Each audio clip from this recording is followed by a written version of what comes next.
할렐루야. 이 시간 함께 하신 우리 모든 성도님들께 주님의 크신 은혜가 함께 하기를 축복합니다. 오늘은 아비멜렉의 비극이라는 제목으로 말씀을 나누고자 합니다.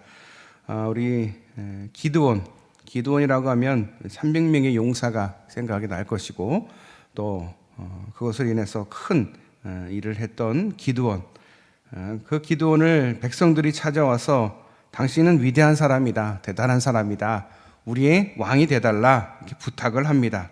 하지만 기드온은 거절했습니다. 실로 이스라엘의 초대 왕은 우리가 잘 알고 있는 사울입니다.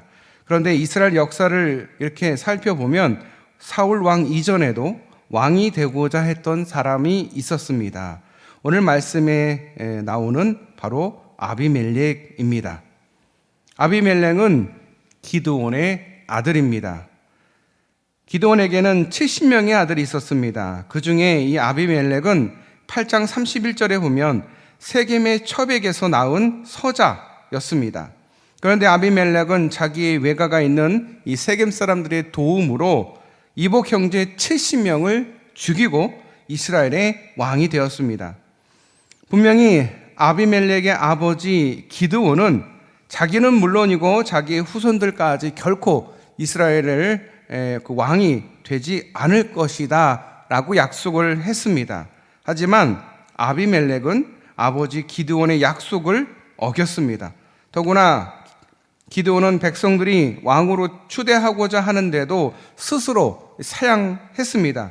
반면에 아비멜렉은 세겜 땅에 사는 모든 외척의 도움을 빌려서 다른 형제들을 죽이고 자기 스스로 왕이 되었습니다.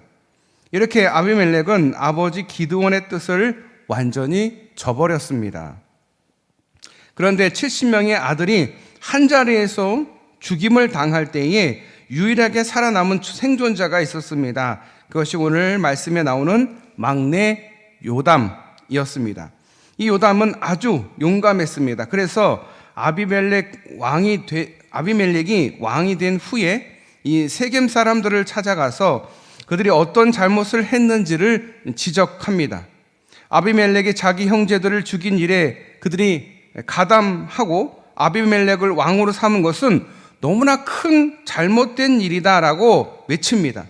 오늘 본문에 나오는 네 나무의 이 비유가 바로 요담이 이 세겜 사람들에게 들려준 말씀입니다.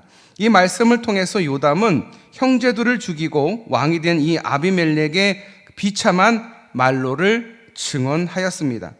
그래서 오늘은 이 아비멜렉이 겪게 되는 비극을 통해서 교훈을 얻고자 합니다.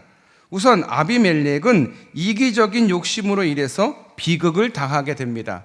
8절을 보면 숲의 나무들이 감람나무를 찾아와서 그 나무에게 왕이 되어달라 요청을 합니다. 그러자 감람나무가 이렇게 대답을 합니다. 9절입니다. 감람나무가 그들에게 이르되 내게 있는 나의 기름은 하나님과 사람을 영원롭게 하나니 내가 어찌 그것을 버리고 가서 나무들 위에 웃줄을 대리요 한지라. 감람나무는 왕이 되어달라는 부탁에 대해서 자기는 자신의 그 기름으로 하나님과 사람들을 영원롭게 해야 하므로 그 일을 그만두고 왕노릇할 수 없다라고 거절했습니다. 자신의 본분을 더 중요하게 생각했다라는 겁니다. 자신의 정체성을 더 중요하게 생각했습니다. 나는 하나님과 사람들을 위해서 기름을 주는 존재이지 왕이 될 사람이 아니다. 내 일을 두고 왕 되려 하지 않겠다라고 거절한 겁니다. 마찬가지로 포도나무도 13절에 포도나무가 그들에게 이르되 하나님과 사람을 기쁘게 하는 내 포도주를 내가 어찌 버리고 가서 나무들 위에 웃줄 대리요 한지라. 포도나무 역시 이 좋은 포도주를 만드는 자신의 본분을, 자신의 정체성을 지켜야 하기 때문에 나무들의 왕이 될 수 없다라고 외칩니다. 자신의 본분을 지키는 것을 왕이 되는 것보다 더 중요하게 생각했다라는 것입니다. 그럼 우리 인간에게 가장 중요한 본분은 무엇일까? 예수님께서 하신 말씀이 있습니다. 율법과 예언서의 모든 가르침을 요약해서 무엇라 하느냐? 마태복음 22장 37절부터 40절까지 말씀입니다. 잘 아시는 말씀입니다. 예수께서 이르실 때 내 마음을 다하고 목숨을 다하고 뜻을 다하여 주 너의 하나님을 사랑하라 하셨으니 이것이 크고 첫째 되는 계명이요 둘째도 그와 같으니 내 이웃을 내 자신같이 사랑하라 하셨으니 이 두 계명이 온 율법과 선지자의 강령이니라. 아멘. 자, 그래서 예수님의 가르침대로 한다면 하나님을 사랑하고 이웃을 사랑하는 것이 인간의 중요한 본분이다라는 거예요. 우리의 정체성은 하나님을 사랑하고 하나님이 사랑하는 이웃들을 사랑하는 게 본분이라는 거예요. 그런데 이 부분을 잊어버리면 어떻게 될까? 그야말로 자기 욕심을 채우는 것밖에 남지 않습니다. 실제로 오늘 우리의 모습을 한번 생각해 보시면 하나님과 이웃을 사랑하는 것이 가장 중요한 가르침인 것을 너무도 잘 알고 있음에도 실제로 우리 자신을 가장 먼저 앞세우는 경우가 얼마나 많습니까? 그만큼 우리는 자기중심적입니다. 남들을 위한 기도보다 내 기도가 우선입니다. 남들이 잘 되는 것보다 내가 잘 되는 게 먼저입니다. 그래서 기도할 때도 하나님께 감사를 드리고 이웃의 형편과 사정을 위해서 기도하기보다는 우리 자신을 위해서 기도하기로 하고 그 기도하는 것으로 기도를 끝마치는 경우가 너무도 많습니다. 그냥 우리 본분을 다하는 기도가 사실은 아닌 거죠. 과연 우리 자신만을 생각하는 삶, 결코 복된 삶이 될 수 없습니다. 우리의 삶은 서로를 위로하고 서로를 격려하고 서로를 도움 주기 위한 이 공동체가 사는 것이지 자기 목소리를 높이고 자기 중심적으로 자기 욕심을 채우는 공동체는 결코 존재할 수도 없고 그 공동체는 고통만 있게 되는 것입니다. 그 예가 바로 이 아비멜렉입니다. 그는 그야말로 자기만을 위한 삶을 살았습니다. 자신의 욕심을 위해서라면 자신의 아버지의 뜻도 팽개치고 형제들도 서슴없이 죽였습니다. 그렇게 해서 아비멜렉은 왕이 되었지만 결국 비극적인 삶으로 살 수밖에 없었습니다. 왜냐하면 자기 욕심 때문에 가장 중요한 삶의 목적과 본분을 잃어버렸기 때문입니다. 우리가 왜 이웃들을 돕고 내 이웃을 내 몸과 같이 사랑할까 생각해 보면 그게 우리의 본분이기 때문에 그렇습니다. 너무도 당연한 겁니다. 너무도 이웃을 섬기고 너무도 이웃을 위해서 살아가고 희생하는 것은 이 인간의 본분인데 그 정체성을 잃어버리면 결국 자기만을 사랑하고 자기만을 위해 살아가는 존재가 되면 결국 최종 단계는 뭘까요? 비극을 체험하게 됩니다. 자, 이 이야기가 바로 이 아비멜렉에 대한 이야기입니다. 아비멜렉의 비극은 지배 욕 때문이기도 했습니다. 하나님과 이웃을 위해서 사는 것은 하나님과 이웃을 섬긴다라는 뜻입니다. 섬긴다라는 것은 구체적으로 상대방에게 도움을 준다라는 뜻입니다. 저는 목회자가 될 때에 어떤 마음으로 목회자가 됐느냐? 하나님께서 나를 구원해 주셨고 내 부족한 나를 불러주셨다면 내가 할 수 있는 게 뭘까? 내가 남을 위해서 도움을 줄 수 있는 게 무엇일까? 내가 목회자로서 도움을 줄 수 있는 부분에 대해서 내가 항상 고민해야지 라는 생각으로 목회자가 됐던 것 같습니다. 우리는 모든 사람들에게 도움을 줄 수 있는 존재가 되어야 됩니다. 그러면 그곳은 천국이 됩니다. 하지만 자신의 자신의 어떤 위치나 자신의 욕심을 채운다면 아마 그 자리는 지옥이 될 수밖에 없습니다. 천국과 지옥은 큰 차이가 없습니다. 어떻게 보면 비슷한 것 같은데 다릅니다. 예를 들어서 긴 수저를 천국에 있는 백성에게 줍니다. 그러면 사람들이 그 긴 수저로 먹을 것을 퍼서 어떻게 할까요? 자기 입에 넣을까요? 지옥에 있는 이들은 그 긴 수저 끝에서 밥을 푼 다음에 그걸 자기 입에 넣으려고 애를 씁니다. 그럼 들어갑니까? 절대 안 들어가죠. 천국에 있는 백성들은 어떻게 할까요? 서로 떠먹여줍니다. 그러니 서로 웃고 서로 잘 먹게 되겠죠. 이거는 어떻게 그냥 예로, 그냥 예화로 만들어낸 이야기일 수 있지만 그게 바로 천국과 지옥의 차이점이라는 거예요.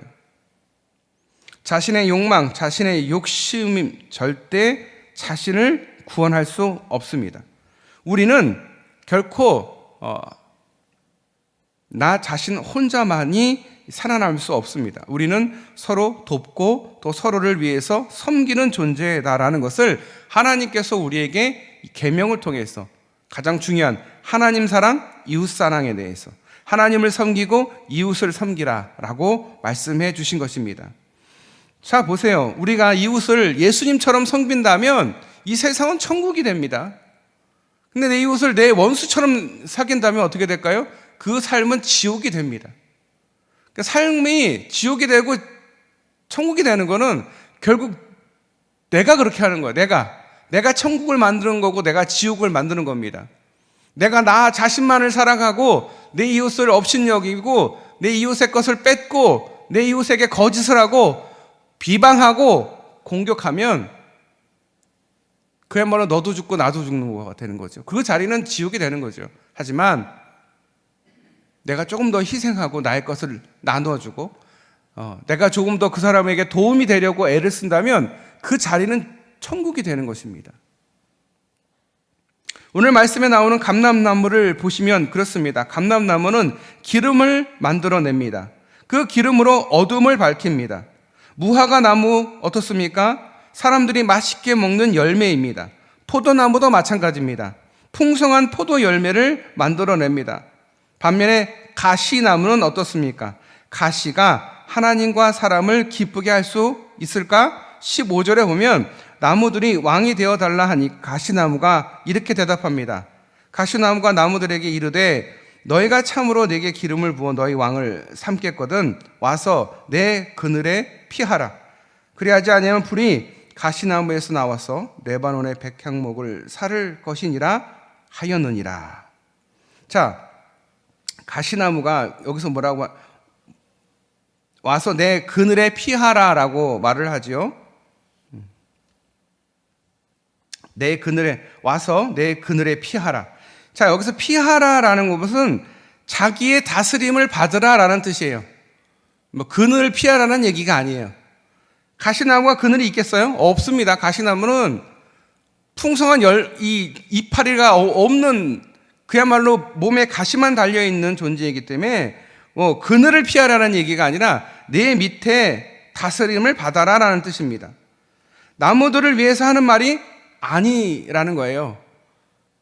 너희들이 내 그늘 밑에서 쉬라는 얘기가 아니라 내 다스림을 받으라. 만약 나의 집에 나의 다스림을 받지 않으면 가시나무의 불이 레바논의 백향목을 다 태워버릴 것이다. 이렇게 가시나무의 관심은 오직 자기의 권력을 세우는 것뿐이었습니다. 이웃을 전혀 생각하지 않는 존재. 이렇게 자신의 권세만을 세우는 것은 결국 비극적으로 끝나고 만다라는 것입니다. 그런데 복음서를 보면 예수님의 제자들도 이런 지배욕에 사로잡힌 경우가 있습니다. 가장 대표적인 예가 이 야고보 그리고 요한입니다. 자, 그들은 예루살렘에 가는 길에 예수님께 어떤 부탁을 드립니까? 예수께서 세상을 다스리게 되면 자기 이 두 사람을 예수님의 좌우편에 앉게 해달라, 좌의정 우의정이 되게 해달라 라고 요청을 합니다. 가장 좋은 자리를 앉게 해달라라고 부탁한 것입니다. 하지만 여기에 대해서 예수님께서 답하시는 것이 마가복음 10장 44절에서 45절까지 말씀입니다. 제가 봉독해 드립니다. 너희 중에 누구든지 으뜸이 되고자 하는 자는 모든 사람의 종이 되어야 하리라. 인자가 온 것은 섬김을 받으려 함이 아니라 도리어 섬기려 하고 자기 목숨을 많은 사람의 대속물로 주려 함이니라. 실제로 예수 그리스도께서 바로 이 말씀 그대로 섬김의 삶을 사셨습니다. 그러기에 죽음의 권세를 이기셨습니다. 하지만 아비멜렉은 자신의 욕심을 위해서 자신의 형제들을 죽이는 일도 서슴지 않았습니다. 그 결과 비극적인 삶을 살 수밖에 없었습니다. 마지막으로 이 아비멜렉이 다른 사람을 파괴시키려고 하다가 자기 스스로 비극을 겪게 된다라는 이야기. 70명이나 되는 그 형제들을 죽인 이유가 무엇입니까? 자기가 왕이 되고자 했기 때문입니다. 자신의 욕심을 위해서 방해가 되는 모든 것을 파괴해 버렸습니다. 가시나무를 한번 생각해 보십시오. 가시나무가 자랑할 수 있는 게 뭐가 있을까요? 가시나무가 기름이 납니까? 열매가 있습니까? 아무것도 없어요. 뭐가 있습니까? 가시가 있어요. 가시가 있어요. 오직 남을 찌를 수 있는 가시만 있는 거예요. 다른 나무와 한번 비교해 본다면 감람나무는 기름을 만들고, 무화과나무는 맛난 열매를 만들고, 포도나무는 좋은 포도주를 만들고, 다 이렇게 생산물을 만들어내는 존재이지만 가시나무는 어떻습니까? 자기가 만들어내는 것이 없는 것은 물론이고 남을 찌르기만 한다라는 것입니다. 그만큼 파괴적입니다. 이 사람들도 그렇습니다. 사람들 중에서는 남에게 도움이 되는 사람이 있는가 하면 항상 남을 찌르는 사람들이 있어요. 이 쓴 뿌리, 쓴 가시가 몸에 있어가지고 항상 남을 공격하고 남을 찌르고 남을 아프게 하고 남의 가슴에 상처를 주는 사람들이 있습니다. 그게 바로 가시나무입니다. 자, 그런데 아비멜렉은 바로 이 가시나무 같은 사람이었습니다. 그야말로 그가 한 일은 다른 사람을 파괴시키는 것뿐이었습니다. 하나님의 뜻을 망가뜨리고 형제들을 죽였습니다. 어떻게 이복 형제, 배다른 형제라고 하더라도 자신의 형제를 죽일 수 있을까? 그것도 한 명도 아니고 70명을. 자, 그런데 그 결과가 어떻게 될까요? 가시나무의 결과가 어떻게 될까요? 9장 53절을 보시면 한 여인이 맷돌 윗짝을 아비멜렉의 머리 위에 내려 던져 그의 두개골을 깨뜨리니리. 자신의 욕심을 채우기에만 급급해가지고 다른 사람들의 인생을 망가뜨렸던 아비멜렉은 그 최후가 여인이 던진 맷돌에 머리가 깨져 죽고 말았습니다. 최후가 비참하지요. 더구나 마지막 죽음을 앞두고 나서도 자신의 잘못을 깨닫지 못하고 54절에 보면 그 죽는 순간에도 자신의 잘못을 되돌아보고 회개하기보다는 여자에게 맞아서 죽었다라는 소리가 듣기 싫다라는 말을 할 뿐이었다라는 것입니다. 얼마나 불쌍한 인생입니까? 온몸에 가시를 두르고 남을 공격하는 사람의 최후는 이렇게 비극적입니다. 우리가 볼 때에 저 사람은 남에게 상처 주고 잘 살까? 절대 잘 살 수가 없습니다.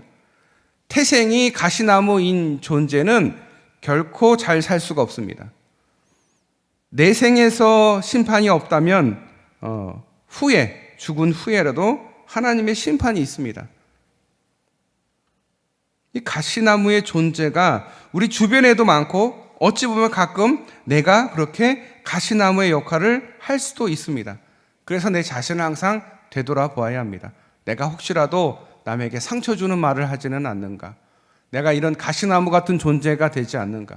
내 속에 있던 그 가시 같은 존재가 다시 불쑥불쑥 나오지는 않는가? 나를 되돌아보지 못하면 결국 나도 비극적인 삶을 살 수 있다라는 것입니다.